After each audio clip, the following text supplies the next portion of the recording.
So imagine wanting to acquire a completely new skill, right? Like learning a language, writing code, maybe mastering a new instrument. Oh, yeah. But instead of actually starting, your primary strategy for like 3 entire years, it's just telling yourself, I'm just waiting until I'm ready. Right. The classic trap. Exactly. And today, we are looking at the story of a woman who did exactly that. She stood at the edge of her goal for 36 months, waiting to feel prepared. And, well, she yielded absolutely 0 results. Because you're never actually ready. Right. Then a career shift basically forced her hand. She had to dive in before she was ready. She stumbled. She was, intensely embarrassed, made constant mistakes. And yet, within just 2 months, she had achieved conversational fluency. That is just, it's wild to think about. I mean, 2 months of messy doing completely obliterated 3 years of waiting. Yeah. And that timeline contrast, it really highlights one of the most persistent bugs in human psychology, I think. Well, we inherently view the discomfort of being a beginner as a signal that we aren't ready, rather than recognizing it as, the mandatory entry fee for the skill itself. Okay, let's unpack this because that brings us to our mission for today's deep dive. We are unpacking a really fascinating source text called Beginner's Compass, Navigating the First Steps to English Fluency. And it is such a great read. It really is. Yeah. And on the surface, the excerpts we have are designed for absolute beginners learning the English language. But when you look at the actual mechanisms the author outlines, Right. this text is essentially a masterclass in the psychology of learning any difficult new skill. It genuinely is. I mean, the text completely strips away the romanticized idea of sudden mastery, and it focuses strictly on the neurological and psychological hurdles of day one. Yeah, so for you listening, we are going to extract the source's most actionable insights.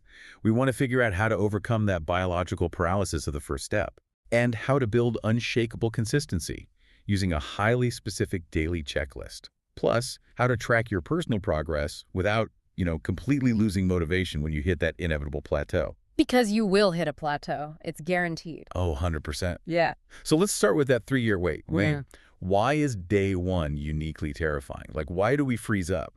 Well, it really comes down to a concept we can call the burden of zero. The burden of zero. Yeah. When you are at absolute zero with a new skill, the delta between where you are and where you want to be is just massive. Right.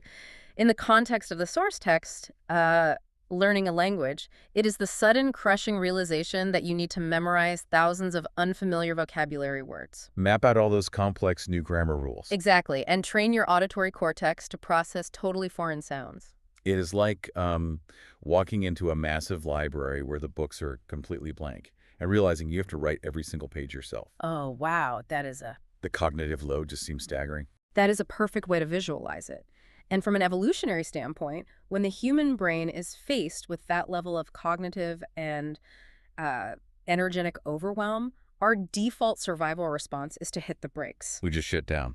Right. The brain wants to conserve energy, so it deploys this highly effective ego protection mechanism. Which is what? A procrastination disguised as preparation. Oh. That hits hard. Right. We convince ourselves that we're just waiting for a less stressful season at work or until we find the absolute perfect textbook. But the source material completely dismantles that illusion of being ready. It uses an analogy that I found incredibly clarifying. The walking one. Yes, pointing to how a toddler learns to walk. Like a baby pulls themselves up on a coffee table, takes one incredibly shaky step, and then falls hard onto the floor. What's fascinating here is how the text uses that, because they repeat that process hundreds of times. But intuitively, nobody looks at a falling toddler and thinks, wow, that baby is just terribly untalented at walking. Right. They should probably give up and stick to crawling. Exactly. We cheer for them when they fall. Because we understand that the falling isn't a failure condition. The falling is the nervous system actively gathering data. Yes. About gravity, balance, spatial awareness, all of it. That is the crucial distinction. The stumbling is the literal mechanism of learning. But somewhere along the transition into adulthood, we completely lose that framework. You really do. We begin interpreting our own early stumbling as a permanent character flaw, or like a public humiliation, rather than just mandatory sensory data collection. Okay, I hear that. But I have to play devil's advocate here. Go for it. Because the toddler analogy only goes so far, right? As adults, our egos are fully calcified. True. We have professional reputations to maintain. We have self-images that are tied to our competence. Like if I stumble through a sentence in a boardroom meeting or write terrible code that a senior developer has to fix, people are actively judging me. Oh, yeah, the spotlight effect is very real. So how do we actually bypass that visceral biological spike of embarrassment in a real-world environment? That is the core tension of adult learning, really. Yeah. And the text does not dismiss it at all. It acknowledges that social rejection feels akin to physical pain in the brain. It really does. But the ultimate remedy the source provides boils down to the deliberate application of one word. Which is Continue. just continue. But, I mean, it sounds simple, but how does that actually play out in the moment? well, you have to actively intercept the brain's threat response. When you conjugate a verb completely wrong and you feel that hot flush of embarrassment, Ugh, the worst. right, your amygdala is screaming at you, "We are failing! Retreat!" You have to consciously reframe that internal narrative. So what do you tell yourself? You tell yourself, I am not failing. I am gathering data. The friction I feel right now is the physical sensation of my neural pathways adapting. Wow. You acknowledge the discomfort, you strip it of its moral weight, and you just continue. You essentially have to hack your own internal monologue. So let's say you do that. You accept that the discomfort is just data collection, and you are ready to step into the mess.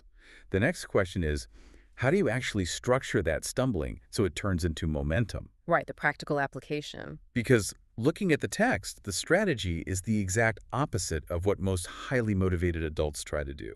Binge learning. Yes. We all think that to learn a new skill, we need to clear our calendar, lock ourselves in a room for 4 hours on a Sunday afternoon, and just grind through the material. But the text argues heavily for micro-habits over marathon sessions. And I know what you were probably thinking right now as you're listening. How's that enough? Exactly. Yeah. How can 10 minutes a day actually move the needle if I have a massive goal, like a proficiency exam or a major career pivot? It seems so counterintuitive, but it comes down to how neuroplasticity actually operates. Right.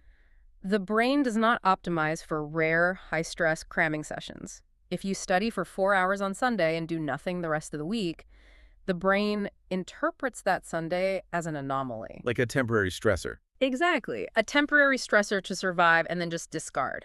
But 10 minutes of exposure every single day sends a completely different biological signal. It tells your nervous system, this information is a constant feature of my daily environment.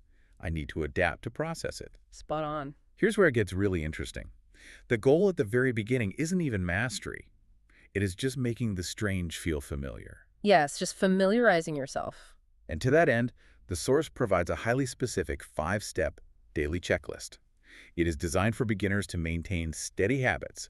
And what really struck me is how incredibly low the bar is set. The low bar is intentional, though. It bypasses the brain's resistance to high-effort tasks. Okay, let's break down the mechanics of these 5 steps for you to use. Let's do it. Step 1 is to listen to an audio source in your target language for just 10 minutes. Just 10. The text explicitly says, it does not matter if you understand 0% of what is being said, you just listen. Right. But why would listening to pure noise be beneficial? Well, because it isn't noise to your brain, even if your conscious mind doesn't understand it yet, your auditory cortex is actively working to identify phonemes. The distinct sounds of the new language. Right. It is tuning its frequencies to recognize where words begin and end. You are essentially laying the acoustic foundation before you try to build the vocabulary house. Okay, that makes a lot of sense. So step 2, learn exactly 3 new words. Just 3. You write them down and you say them out loud. Limiting it to 3 words is a brilliant way to prevent cognitive overload. Yeah, because if you try to learn 30 words, you might remember 5, but you will feel overwhelmed and defeated. Exactly. But if you aim for 3, you remember 3, you feel successful, and you release a tiny hit of dopamine. Which makes you want to return the next day. Exactly. It builds the habit. Right. Step 3 is a small environmental hack. Change your phone's language setting. I love this one. It sounds like a gimmick, but mechanically, it forces you out of a passive learning state. Suddenly, every time you want to check a text or set an alarm, you are forced into active, stakes-driven environmental decoding. It creates a micro-immersion environment. You associate the new language with utility, not just textbook study. Step 4. watch a short video, and you are explicitly told to use subtitles as training wheels. The visual context tied to the auditory input really helps map the meaning. Yeah. And then we get to step 5, which is my absolute favorite because of how absurd it feels. Oh, I know what you're going to say. The text tells you to talk to yourself out loud throughout the day. It recommends literally narrating your daily life to an empty room. Like, I'm opening the fridge, this egg looks delicious. Yeah. It feels inherently ridiculous. It's like you're rehearsing a complex stage play where you are the only cast member and there's no audience. It does feel silly. But when you look at the psychology, it is actually a massive cheat code for removing friction. How so? Think about the biggest barrier to practicing a communication skill. It is the friction of involving another human being. Oh, definitely. You have to coordinate schedules, find a willing partner, and then navigate the intense social anxiety of stumbling through a sentence while they just stare at you. Ugh, the pressure. By becoming your own conversation partner, you completely sever that social anxiety from the learning process. Exactly. Your cortisol levels stay low, which we know improves memory retention. You are always available, it costs absolutely nothing, and it creates a completely safe, controlled arena to physically practice the motor pathways of speaking. You are training the muscles in your jaw and tongue to produce unfamiliar sounds without the threat of public judgment. It is essential. Okay, so the checklist is working. You are narrating your breakfast, you are listening for 10 minutes a day, your brain is quietly tuning its phones, you are actually building momentum. Sounds like a great start. But then you walk into the office or you open social media and you see a 20-something seamlessly alternating between 3 languages or writing flawless code. Ah, yes. The ego panics all over again. How does the text address the psychological shock of realizing how far you still have to go? Well, it tackles it by identifying the most dangerous threat to long-term consistency. The comparison trap. Exactly.